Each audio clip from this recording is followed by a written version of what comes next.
اليوم أكملت لكم دينكم وأتممت عليكم نعمتي ورضيت لكم الإسلام دينا صدق الله العظيم وبلغنا رسوله النبي الأمي الكريم اللهم صل على سيدنا ومولانا محمد وعلى آل سيدنا ومولانا محمد وبارك وسلم وصل عليه۔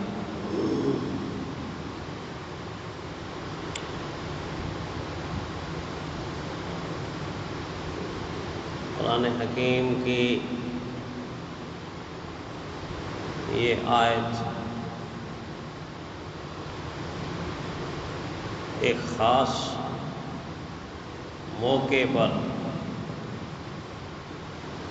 اور ایک خاص جگہ پر اور ایک خاص دن میں نازل ہوئی۔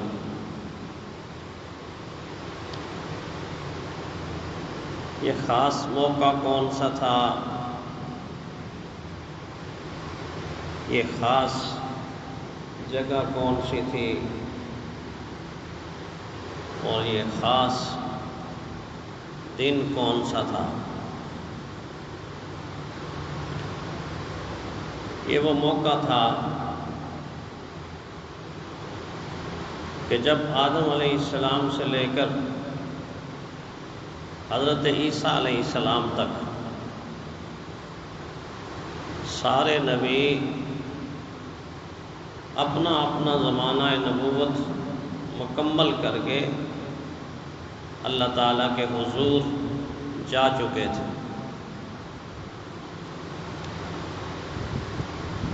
گویا نبی تشریف لاتے تھے اور اللہ کے پاس چلے جاتے تھے، انتظار رہتا تھا اب کون نبی آئے گا۔ چنانچہ اللہ تعالیٰ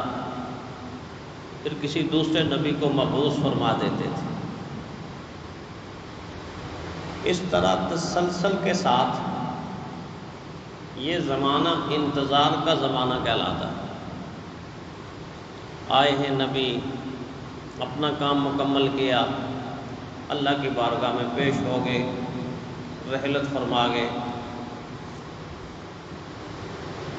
اور یہ انتظار کا دور ایک ایسے زمانے میں تبدیل ہوا کہ اب وہ آنے والے ہیں جن کے بعد قیامت تک کوئی دوسرا نبوت کا تاج پہن کر نہیں آئے۔ اب وہ ہستی آنے والی ہے کہ جو ایسی کتاب لے کر آ جائیں گے جن کے بعد دوسری کتاب قیامت تک آسمانی کتاب نہیں آئے گی۔ اب انتظار کا زمانہ ختم، اب وہ آنے والے ہیں کہ جن کی امت اتنی خوش قسمت ہے، خوش نصیب ہے کہ اس امت کے بعد پھر تا قیامت کوئی دوسری امت اس دھرتی کے اوپر اس کائنات میں نہیں آئی۔ پیارے پیغمبر صلی اللہ علیہ وسلم کے مبعوث ہونے کا وقت، آپ کی شریعت آ گئی، آپ پر کتاب نازل ہو گئی، آپ نے اپنی عمر کے 63 سال مبارک مکمل کر لیے، اور حضور کی یہ مبارک عمر تکمیل کی طرف جا رہی ہے۔ ایسے عالم میں ایک میدان، جس میدان کو آج بھی ہم میدان عرفات کے نام سے پکارتے ہیں، اللہ تعالیٰ نے اس میدان کو یہ فضیلت بخشی ہے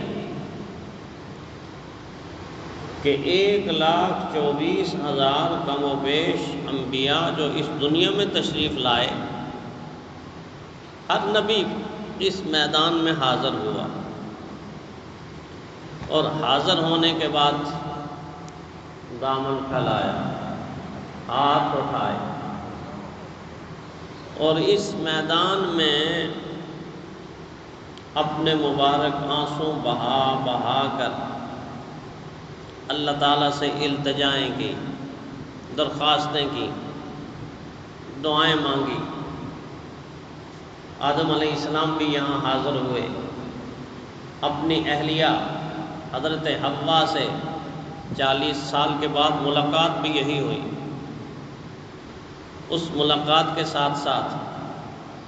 پھر دعا کا آغاز کیا، ابتدا کی۔ حضرت آدم کے بعد حضرت ادریس آئے، وہ اس میدان میں حاضر ہوئے۔ حضرت شیس آئے، وہ اس میدان میں حاضر ہوئے۔ حضرت نوح علیہ السلام آئے،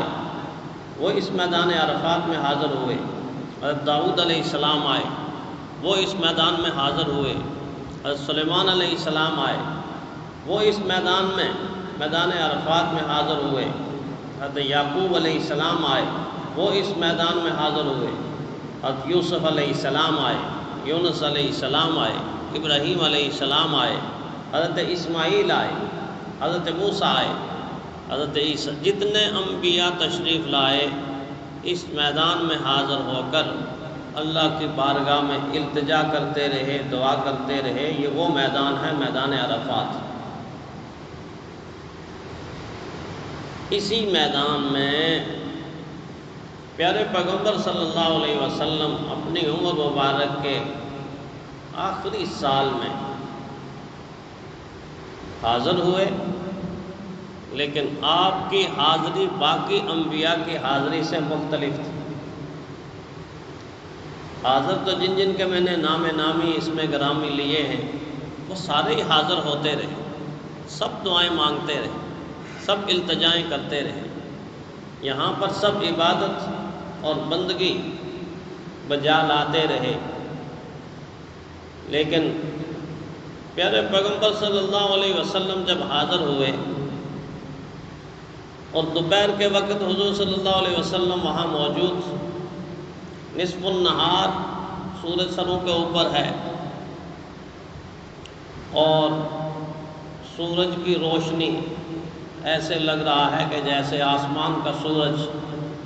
زمین کے چاند کی طرف اپنی روشنی منتقل کر رہا ہے، آمنہ کے لال کی طرف اپنی روشنی منتقل کر رہا ہے۔ تھوڑا سا سورج ڈل گیا،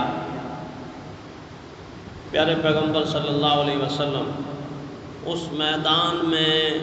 جس شان سے کھڑے ہوئے، جس عظمت سے کھڑے ہوئے، اللہ نے ویسے ہی حضور صلی اللہ علیہ وسلم کی ذات کو جو رفعت اور بلندی دی ہے، اس کی کوئی انتہا نہیں۔ لیکن وہ وقت تھا جب حضور صلی اللہ علیہ وسلم جب اس میدان میں تشریف فرما ہوئے، خطبہ دینے کے لیے کھڑے ہوئے، تو آپ کے ارد گرد اور آپ کے سامنے 1,24,000 یا 44,000 کم و بیش آسمان ہدایت کے ستارے جگمگ جگمگ کر رہے تھے، جگمگا رہے تھے۔ کیسا وقت ہوگا، کیا خوبصورت عالم ہوگا، کیا عجیب منظر ہوگا کہ جب رحمت کائنات صلی اللہ علیہ وسلم کے سامنے آپ کی 23 سال کی کمائی، جن پر آپ نے محنت کی ہے، جن کو آپ نے تیار کیا ہے، جن ہیروں کو آپ نے تراشا ہے، جن کے ایمان کو آپ نے بنایا ہے، سنوارا ہے، جن کے دلوں کا آپ نے تزکیہ کیا، اور جو آنے والی نسل انسانی کے لیے نمونہ بننے والے تھے، معیار بننے والے تھے، کسوٹی بننے والے تھے، وہ سارے کے سارے ایک میدان عرفات میں جمع ہیں، اور حضور صلی اللہ علیہ وسلم خطبے کے لیے کھڑے ہو رہے ہیں۔ ایسا خطبہ جس کو آج بھی انسان دیکھتا ہے تو عشش کر اٹھتا ہے کہ پورے کے پورے دین کا خلاصہ، عرق، نچوڑ، مکھن اللہ کے نبی نے ایک خطبے کے اندر اس امت کو دے دیا۔ جتنا کچھ 23 سال سکھاتے رہے اس سارے کو اکٹھا کر کے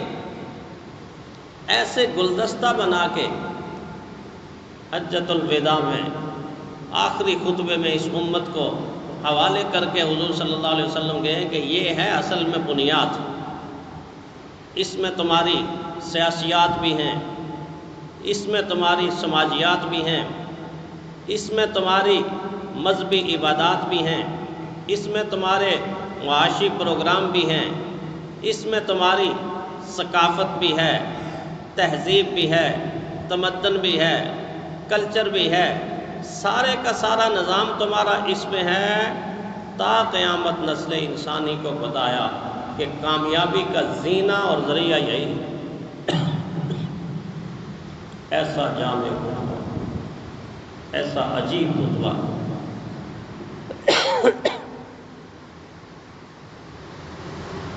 رحمت کائنات صلی اللہ علیہ وسلم کو یہ احساس ہو چکا تھا کہ اب بہت جلدی اللہ تعالیٰ کی ذات سے میری ملاقات ہونے والی، اس لیے جو خطبہ ارشاد فرمایا، عجیب الفاظ اس خطبے کے ہیں۔ سب سے پہلے تو وہ الفاظ حضور نے ارشاد فرمائے جو اکثر آپ خطبہ میں خطیب لوگوں سے جمعے کے خطبے میں، عربی خطبے میں آپ سماعت کرتے ہیں۔ ان الفاظ کے ساتھ، جامع الفاظ کے ساتھ خطبے کی ابتدا اور آغاز فرمایا،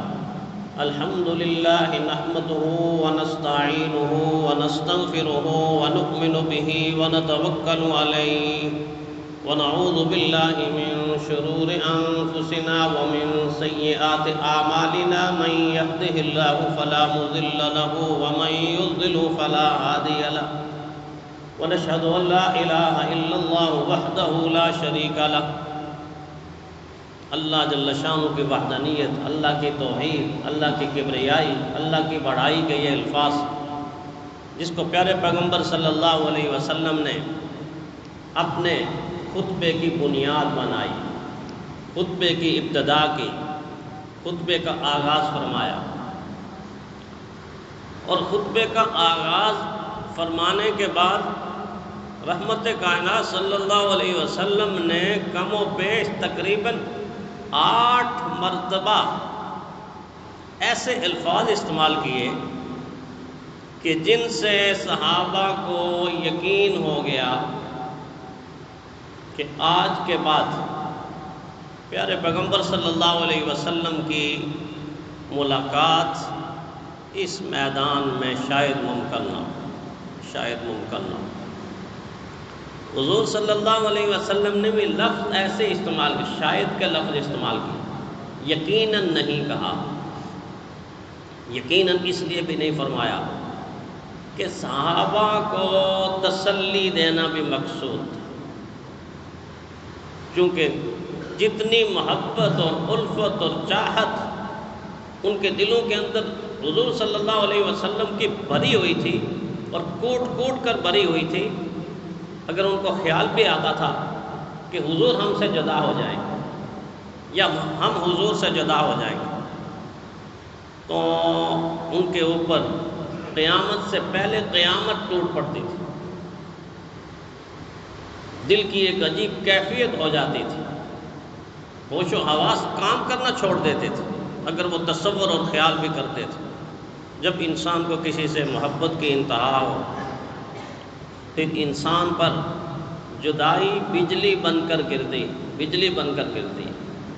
قیامت بن کر ٹوٹتی،